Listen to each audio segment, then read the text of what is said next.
Ball like top, beat the flick of my wrist. You stalking that girl, she be kissing my tip. You hating in the comments, I'm busy getting rich. Young, I could miss, I keep cooking these hits. Take 2. I'm a little bit salty, I gotta re-record this. I made it 3 down my list, and I was in that zone. I was in that flow, talking that talk about the 6 women that you gotta avoid like the plague. But if I did it once, I could do it again. Welcome to the channel, Internet Mac. Hey, check this out, man. This your new favorite channel. I'm not a dating coach. I just got a whole lot of game. If you're new here, make sure you hit that subscribe. Go stream that new tape, all streaming. If you want a physical copy signed by yours truly, click the link below. Other than that, let's get to this list, man. Hope y'all doing good, staying safe, taking care of yourself. Y'all know the vibes. We're gonna start with this list. 6 women you should avoid like the plague. Playboy. Number 1, gold diggers. Now, I believe that your woman should add to your process, add to your bag, and vice versa, you know, not leech off of it. She should be a part, an integral part of you getting to the bag, or easing your mind when you're not actively focused on getting to the bag, not riding your coattails and sucking up all your funds and energy, okay? Now, think about this. If you're putting all this work in, why would you, and don't get me wrong, I don't feel like going on dates is tricking and things like that. Like, if my woman is adding to my process, the least I can do is spend some money on her. You know what I mean? Go on a date, go have fun. I enjoy that type of shit. Motherfuckers then misconstrue that dates and any type of, spending any type of bread is tricking. That's wrong. It's wrong. You feel me? You gonna work, you gonna have her working and not do nothing. But if she add into your process, the least you can do is drop some bread. But that's different than a gold digger. A gold digger is just on your wave, not putting in any work, just plotting on your pockets. Why would you want that as a part of your process? The answer is you don't. Number 2, attention whores. Now, an attention whore, why would you want an attention whore on your team? You wouldn't. Now check this out. The reason I say you wouldn't want an attention whore on your team is because if she's an attention whore and she care about them Instagram numbers, she care about them TikTok numbers too much, and that's where she get her happiness from, something's wrong. The only attention that really matters at the end of the day should be you, not these people on the internet.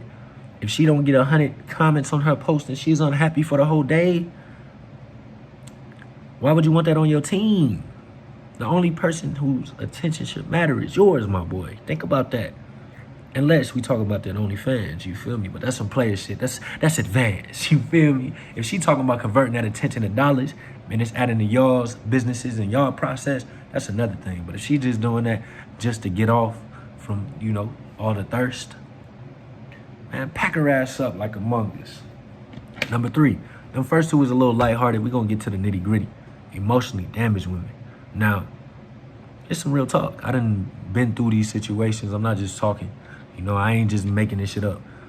Emotionally damaged women should be avoided because it's not your fault. It's normally not their fault they emotionally damaged, but it's not your responsibility either. You cannot try to save the world. If people try to put their weight on you, you decide if you take that weight with you or not. So emotionally damaged women, I done have women that I really believe they love me. But when they really love you and then they're damaged and they got issues and shit like that, it turns to some fatal attraction shit. They'll kill you and say they love you.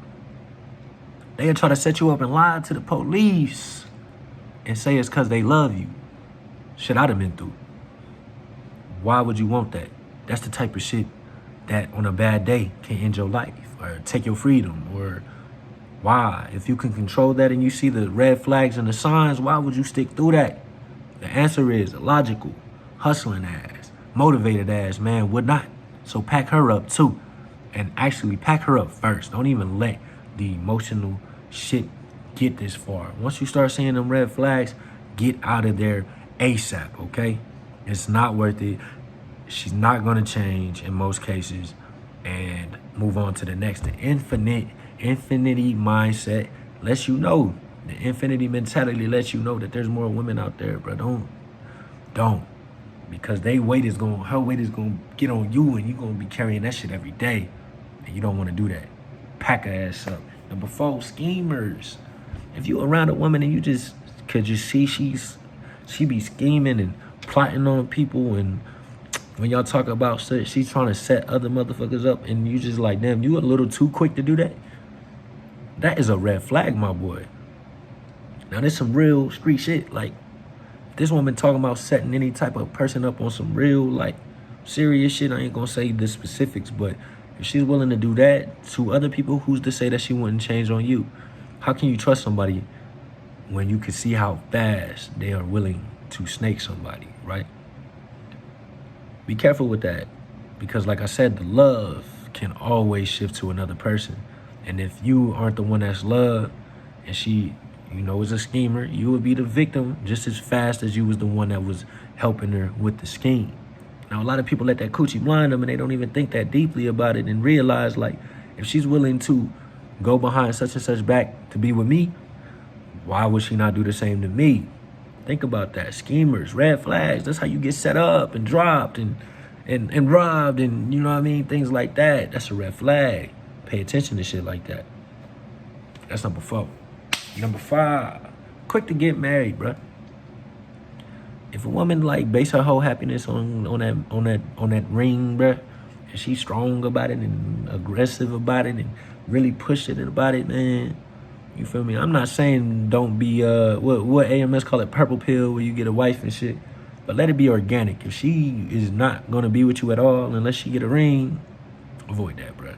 Because, you know what I'm saying, like, if you a bachelor, you got your freedom, bro. I say get married if you believe in marriage, but I don't think marriage on the dotted line is beneficial for us as men. So I say avoid that like the black plague, bro. Like, if she just won't give it up, what do she want? Why is this so important to you? You know, and if she can't explain why the marriage is so important, why would you do it? You feel me? Why? Pack that ass up, you on to the next. Because it's, you know what I mean? Like, why is you trying to force me into this?